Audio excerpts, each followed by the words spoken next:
sommes toujours sur le salon du handicap et des achats responsables et j'accueille Luc Gâteau de Bonjour. l'UNAPI. Est-ce que vous pouvez nous parler de votre rôle au sein de l'UNAPI?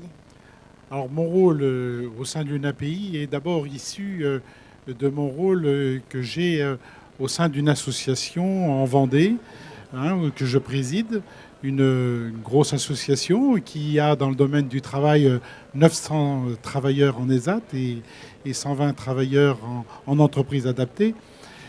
C'est à partir de ce rôle-là qu'on devient un jour administrateur de l'UNAPI.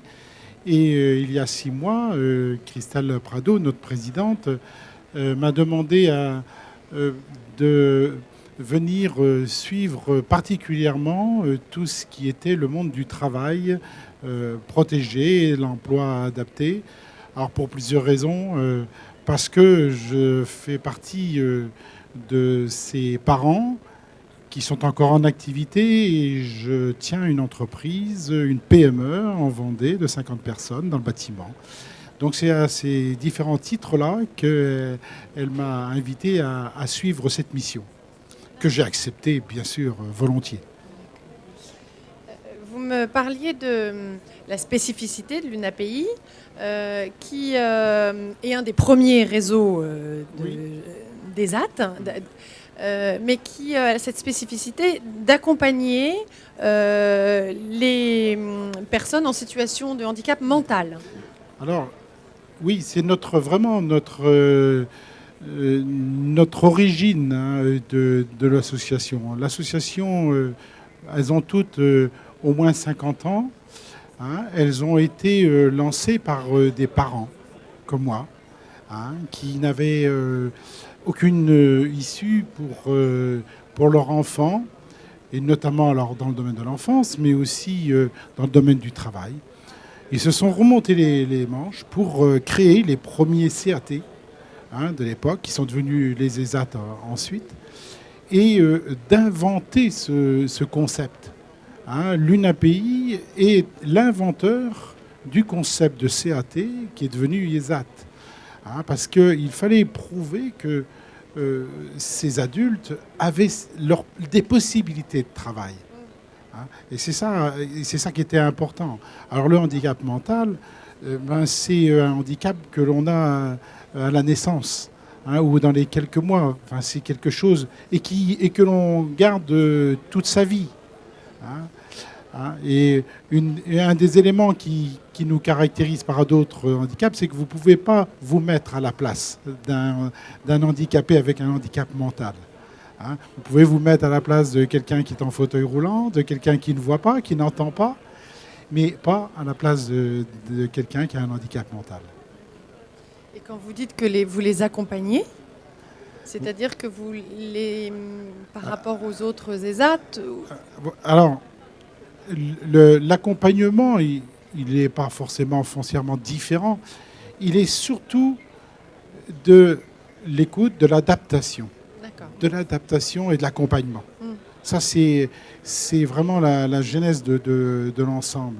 Parce qu'on va décortiquer un atelier pour permettre à la personne qui ne sait pas compter, qui ne sait pas lire, de mettre quand même tant de sachets de visserie dans la pochette. Parce qu'on a des instruments modernes, tels que des balances, qui nous permettent de mettre la quantité voulue.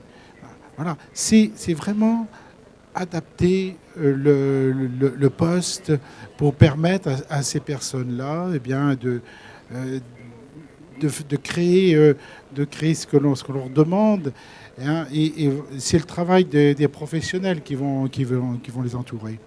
La particularité aussi, dans nos types de structures, c'est un accompagnement qui va au-delà du travail, qui va tenir compte de la personne dans son environnement, peut-être dans son logement, peut-être dans ses relations avec sa famille, peut-être dans son transport.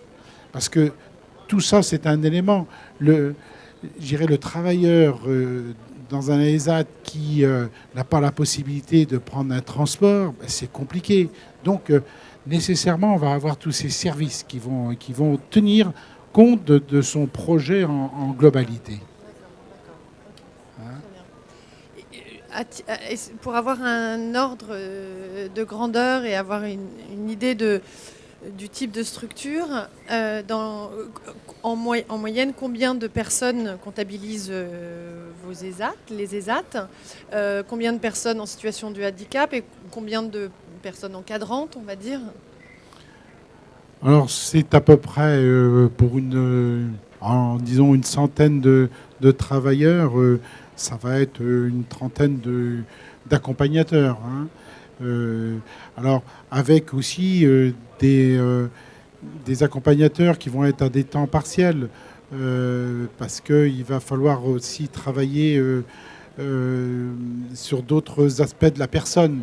Hein, donc il y a des temps qui sont dédiés à la personne pour pouvoir soit d'acquérir physiquement, pouvoir rester un certain temps à son poste, etc. Donc je dirais que c'est un volant, ça peut être... ça peut aller jusqu'à des fois une personne, un accompagnateur pour deux, quoi. Hein, mais c'est vraiment le grand maximum. Hein, D'accord, très bien. Ok. Juste une dernière question. Qu'est-ce qui peut inciter les entreprises à travailler avec le secteur protégé, à faire appel à ces services? Alors, qu'est-ce qui peut...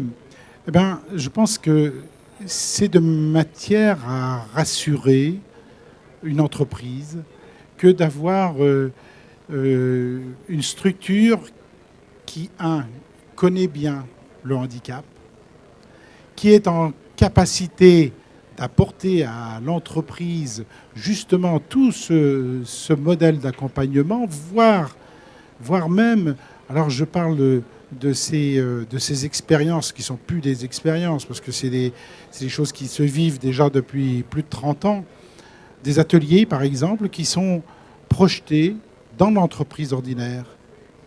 Hein. J'ai un cas, les codes Rousseau. Tout le monde connaît les codes Rousseau, parce que tout le monde a appris avec les codes Rousseau pour son permis.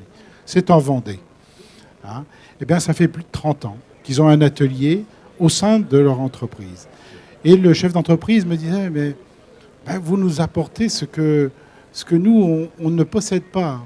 On n'a pas toute cette expérience, toute cette expertise, surtout, tout cet accompagnement. Donc là, c'est l'exemple, non pas de personnes en situation de handicap employées en tant que salariés dans une entreprise, mais un atelier. C'est un atelier qui est directement intégré dans un. Voilà. Et c'est un modèle vraiment, et plusieurs dans ce salon pourraient en parler. Hein, ce sont des expériences très, très importantes, très intéressantes, hein, qui permettent d'avoir un groupe, un atelier et un système d'inclusion dans le monde ordinaire et qui enrichit petit à petit l'entreprise. Hein. D'accord. Très bien. Merci d'avoir partagé ces exemples et ce moment avec nous. Merci.